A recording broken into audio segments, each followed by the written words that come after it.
Thank you, Your Excellency. Your Excellency, Right Honorable Raila Odinga, former Prime Minister. Your Excellency, former Vice President, Honorable Kalonzo Musyoka.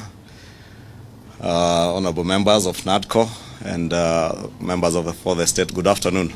Good afternoon. Or evening.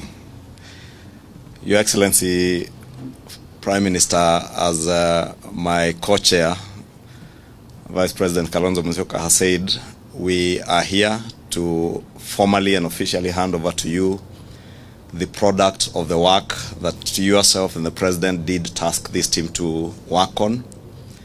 Your Excellency, as we have briefed you in the boardroom, and as His Excellency Kalonzo Musyoka has pointed out, we had difficult times.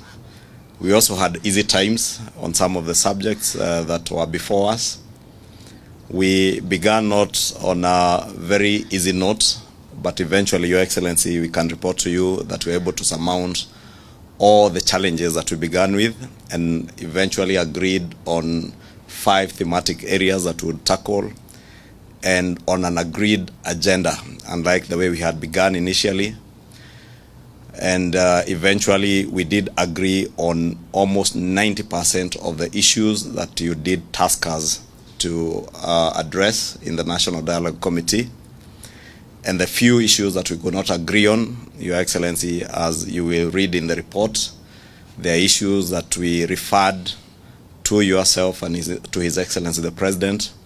But by and large, Your Excellency, as you have just told us there, the most important thing for this team and for our nation is not to forget what led us to the National Dialogue Committee, that there are indeed lives that were lost of Kenyans, there is property that was destroyed, and our economy taken aback for a moment.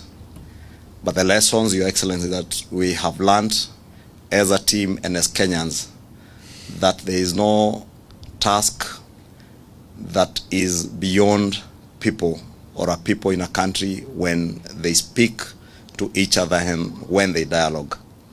We began as 2 teams that had their views on almost each of the issues that were before us.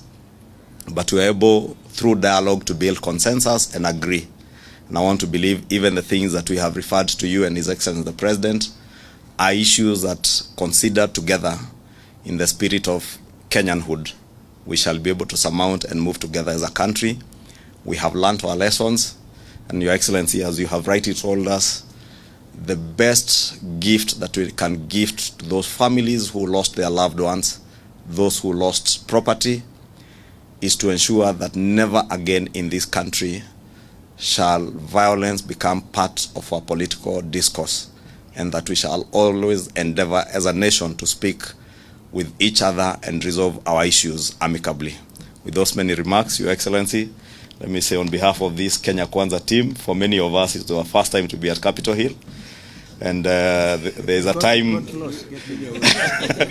there is a time, Your Excellency, we would not have set foot here.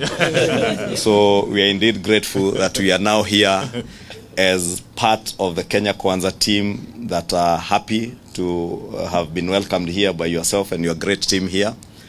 And we value you as a Kenyan, as a nationalist, an African statesman who has Kenyans and many Africans at heart. And Your Excellency, we have said elsewhere that even as you endeavor to take over the AU chairmanship, AU Commission chairmanship from the Honorable Musa, we support you as Kenyans. And we support you because you go to the AU not to represent Azimio or ODM, that you go there as a Kenyan. And whenever any one of us as Kenyans is gunning for a continental and international job, we are obligated as patriotic Kenyans to support. And we support your candidature, Your Excellency. And if there is anything we can do, we are ready to do, Your Excellency, to make sure that you clinch that position, because we know you have the stamina and you have the determination and the Pan-African spirit to be able to serve not just the people of Kenya, but the people of Africa and the world at large. Thank you.